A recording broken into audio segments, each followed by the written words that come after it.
we have to start thinking about how do we diversify our talent pools, right? Like, what is your permanent staff to your contingent staff? And then how do you make sure also too, not that you just have different pools of talent, but then how do you bring them together? And then how do you help them kind of harmonize, right? Because you want an environment where people get to show up, where they love to work, and culture and leadership really are at the heart of that as well too.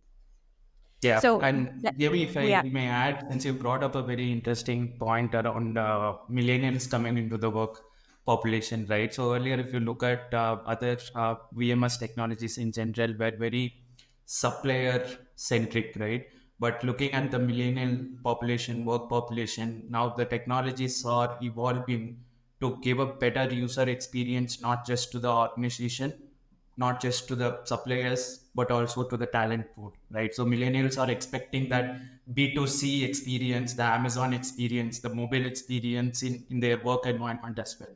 So VMS providers are building mobile apps to, engage the talent pool, and AMN Healthcare also has your AMN passport, right? So similar such mobile applications are coming up.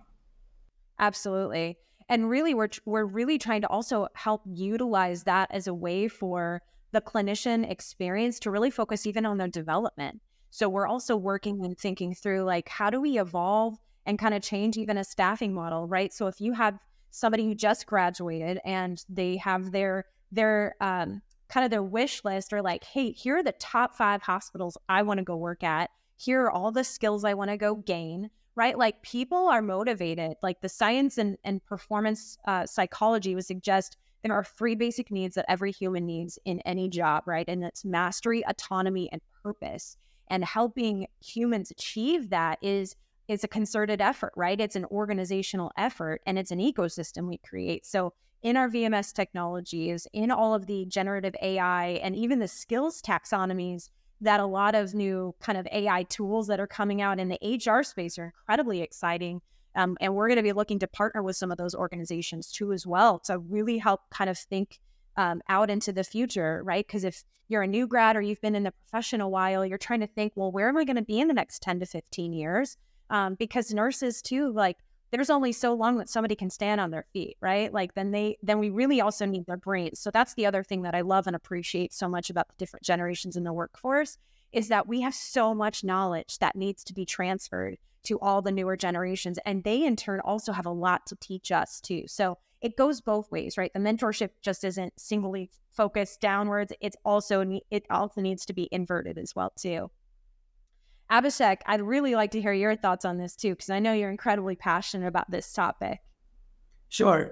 So just to add on to Jamie, your point and Vignesh's point, there is one important part of the clinical workforce, which is nurses, right? At least in my experience, in my personal experience as well, nurses are the determinant of a patient experience at a hospital enterprise. Now, another important aspect, according to me, and to carry forward Vignesh's point, is that during COVID, we saw a shift in delivery models, wherein it is not necessary for a patient or a person who is asking for care to visit the hospital, right? There is out of hospital care, which actually led to technologies like telehealth, remote patient monitoring, and all of those things. So yes, it is important for us to be abreast with all the technological advantages or the technology capabilities that the marketplace has to offer. Yet at the same point in time, I would like to say that at the end, it has to be patient-centric, because we are in a healthcare ecosystem. And at the end of it, patient journey and patient experience is all that matters.